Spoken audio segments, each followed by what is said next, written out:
Hello friends, कैसे हैं आप सब। वेलकम बैक इन इत्तेफाक के लास्ट पार्ट में आप सभी लोगों ने सुना कि युक्ति कहती है कि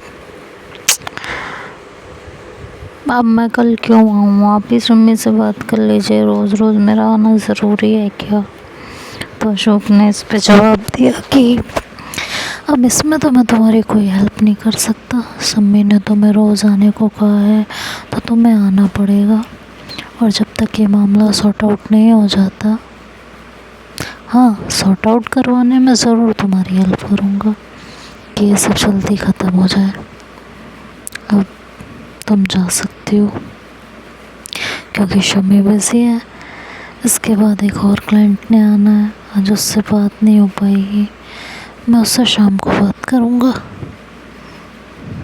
ठीक है। युक्ति ने कहा मैं अब क्या ही जाऊँगी, जब तक घर पहुँचूँगी 4 बज जाएंगे, फिर वापस लौट कर इसी तरफ आना है।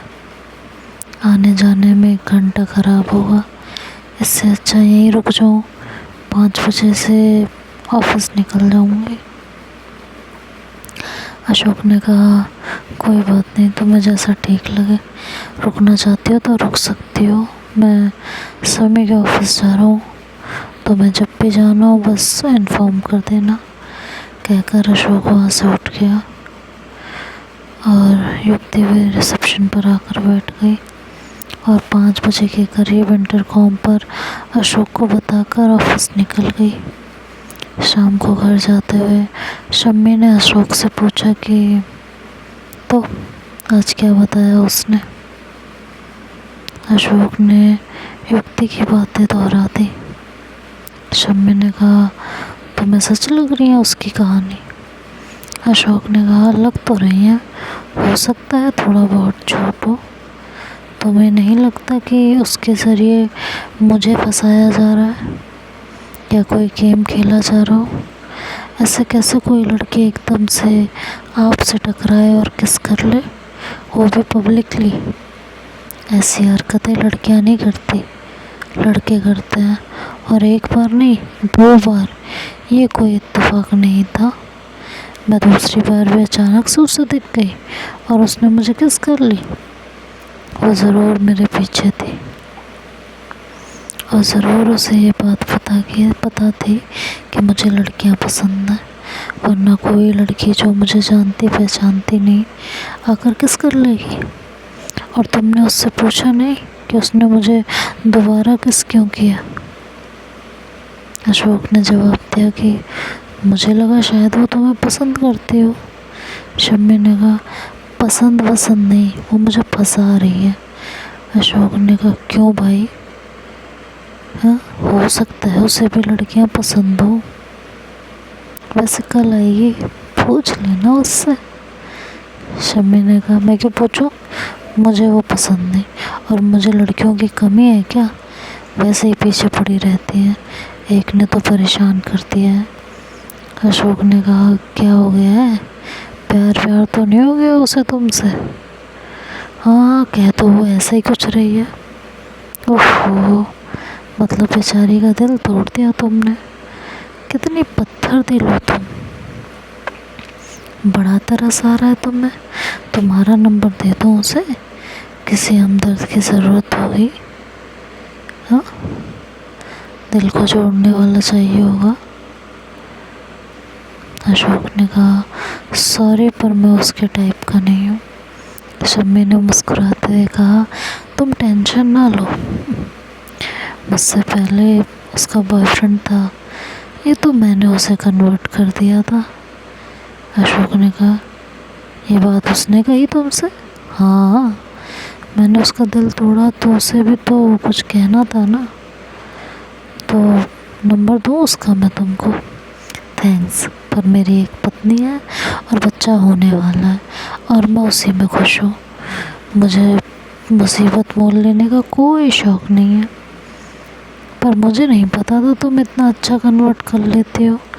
तुम्हारा नंबर तो क्रिश्चियन मिशनरी को दे देना चाहिए, बेचारों का भला हो जाएगा। Very funny. ये कह के दोनों बातचीत करते हुए वहाँ से निकल चुके थे। अगले दिन युक्ति ऑफिस पहुंची तो रिसेप्शन फिर से खाली था। युक्ति थोड़ी देर इधर उधर देखती रही, फिर अशोक के ऑफिस के दरवाजे पर नॉक किया और अंदर झांककर अंदर आने का पूछा। अशोक ने अंदर आने का इशारा करके बैठने को कहा तो युक्ति ने पूछा कि आपके रिसेप्शनिस्ट आज भी नहीं आई? हाँ, वो जॉब छोड़ गई है, देखते हैं दूसरी कब तक मिलती है।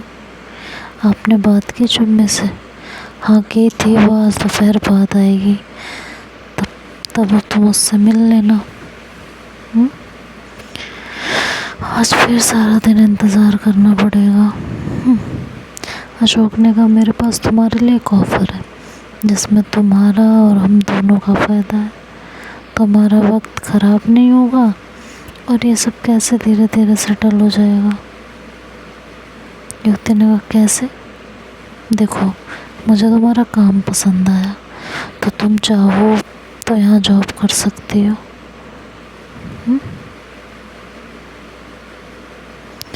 तुम यहाँ जॉब कर सकती हो, काम के साथ बातें भी होती रहेंगी। लेकिन मेरे पास जॉब है, वहाँ तो तुम शाम को जाती हो ना, पूरा दिन यहाँ रह सकती हो। तुम्हें सुबह सुबह जल्दी आने की ज़रूरत नहीं है, 11 बजे तक आ जाओ जैसे अब आती हो। युक्ति सोच में पड़ गई थी। अशोक फिर बोला देखो, ये मामला इतनी जल्दी सुलझने वाला नहीं है। शम्मी के कुछ डाउट्स हैं और वो ज़िद्दी भी है। जब तक तुम्हारी तरफ से उसके मन के सारे वहम ख़त्म नहीं हो जाते, वो तुम्हें ऐसे ही परेशान करेगी। मतलब तुम्हें बुलाएगी, यहाँ आने में वक्त बर्बाद होता है और किराया भी लगता होगा। तो अगर तुम जॉब कर लोगे तो तुम्हें तुम्हारे वक्त की कीमत मिल जाएगी। आना तो तुम्हें वैसे ही पड़ेगा, है? सोच लो। बात तो आप ठीक कह रहे हैं, मगर अगले महीने से मेरा कॉलेज शुरू हो जाएगा, तब मैं कंटिन्यू नहीं कर पाऊँगी। तो अब आप बताइए क्या करना है। अशोक ने कहा कोई बात नहीं, मैं तुम्हें हमेशा के लिए नहीं बुला रहा, तब तक हमें कोई अच्छी रिसेप्शनिस्ट मिल जाएगी। हमें अभी ज़रूरत है, ऑफिस अकेला नहीं छोड़ सकते। शम्मी के कुछ केस हैं जो कोर्ट में हैं, उसे तकरीबन रोज़ ही कोर्ट जाना होगा, कई बार पूरा दिन भी लग जाता है। और इस बीच मेरी भी 2 डेट्स पड़ रही हैं। तुम्हें थोड़ा बहुत एक्सपीरियंस है, नई लड़की को सिखाना बताना पड़ेगा, और ये भी नहीं पता कब तक कोई मिलेगी। तो हमारी ज़रूरत पूरी हो जाएगी और तुम्हारा काम भी हो जाएगा। युक्ति ने कहा ठीक है। अशोक ने कहा ओके, तो संभालो रिसेप्शन, और कुछ समझना है तो मुझसे पूछ लेना। युक्ति रिसेप्शन पर चली गई। मयंक और साची को फ़ोन करके सारी बात बताई। दोनों को भी ये ठीक लगा, क्योंकि एक तरह से उन लोगों का युक्ति की जॉब वाला झूठ सच हो गया था। और साची को इस बात की उम्मीद भी थी कि युक्ति अपने काम और बिहेवियर से उन लोगों को इम्प्रेस तो कर ही लेगी, सिचुएशन भी संभल जाएगी। दोनों ने उसे विश किया तो युक्ति ने थैंक यू बोलकर फ़ोन काटा और अपने काम में लग गई। दोपहर बाद अशोक आकर रिसेप्शन पर खड़ा हो गया। युक्ति से इधर उधर की गप्पे लगाने लगा, उसकी एजुकेशन और काम के बारे में पूछने लगा। अच्छा, तो युक्ति कॉलेज कब से स्टार्ट हो रहा है तुम्हारे? बस रिज़ल्ट आ जाए, उसके बाद में एडमिशन हो जाए। वैसे क्लासेस तो नेक्स्ट मंथ स्टार्ट हो जाएंगे।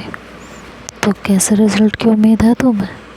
उम्मीद तो फर्स्ट क्लास की है, देखती हूँ क्या करके आई हूँ एग्ज़ाम में, कैसे नंबर मिलते हैं। मतलब इंटेलिजेंट हो, पढ़ाई में अच्छी हो। फिर तुम ये शर्त वर्त में कैसे पड़ गई? बस कुछ काम मजबूरी में करने पड़ते हैं। अशोक चुप हो जाता है और कुछ सोचने लगता है, फिर बोलता है कि तुम्हें सब समझ तो आ गया है ना यहाँ?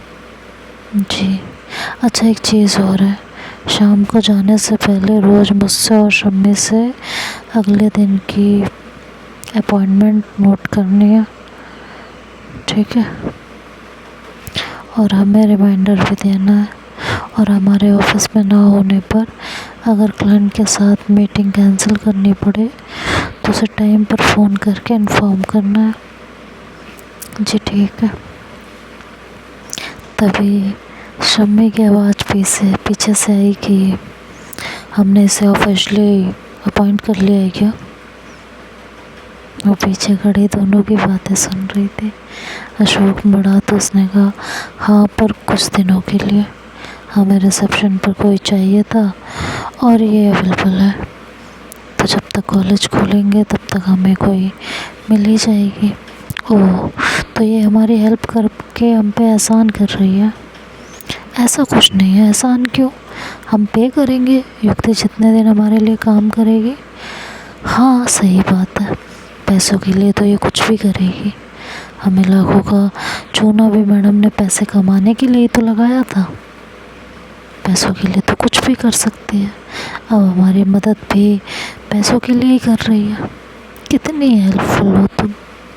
ये कहते हुए शम्मी अपने ऑफिस में चली गई। अशोक ने युक्ति की तरफ देखा और कहा, तुम उसकी बातों पर दिल पर मत लेना, शायद मूड ऑफ है। देखो आज कोर्ट में क्या हुआ है, तुम अपने काम पर ध्यान दो। कहकर अशोक शम्मी के ऑफिस की तरफ जाने लगा तो युक्ति ने कहा कि सुनिए। कहो। कह के गई कि मेरी वजह से इन्हें नुकसान हो गया। क्या नुकसान हुआ था? कौन सा चूना लगाया था मैंने? क्यों, तुम्हें नहीं पता? नहीं पता इसीलिए पूछ रही हूँ, पता होता तो आपसे क्यों पूछती। उस दिन जिस दिन तुमने प्रैंक कॉल की थी उस दिन शम्मी के किसी क्लाइंट के साथ बहुत ज़रूरी मीटिंग थी। उस प्रैंक कॉल की वजह से वो क्लाइंट से बिना मिले चली गई थी और क्लाइंट ने गुस्से में आकर वो केस शम्मी को दिया ही नहीं।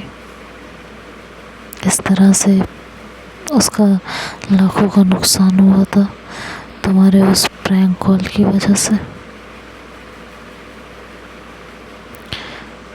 मैं बाद में मिलता हूँ, ये कहकर वो शम्मी के ऑफिस में गया। इधर युक्ति सोच में पड़ी और उसी चेयर पर बैठ गई। इधर अशोक चेयर पर बैठते हुए शम्मी से पूछता है कि क्या हुआ, मूड ऑफ लग रहा है? नहीं कुछ खास नहीं हुआ, बस वही यूजली केस को लेकर कुछ हुआ नहीं। बस लोग जब सामने से नहीं बोल पाते तो दूसरी तरह से सुनाते हैं बातों बातों में। और क्या सुनाया तुम्हें और किसने सुनाया? वही मेरी सेक्सुअल प्रेफरेंस को लेकर कुछ कुछ बोलना। तो तुमने क्या जवाब दिया? वही जो हमेशा देती हो, जो ढके छिपे शब्दों में दिया जा सकता था। मन में आता है कि खुलेआम एक्सेप्ट कर लो और इन सबको मुंह तोड़ जवाब मिल जाए, पर पापा की वजह से चुप रह जाती हूँ। कर क्या सकती हूँ, बोल सकते नहीं और बातें छुपती नहीं। तो अशोक ने कहा, तुम्हें अब भी ये चीज़ बॉदर करती है? तुम्हें सच में उन लोगों के बोलने से अब भी फर्क पड़ता है? सीरियसली?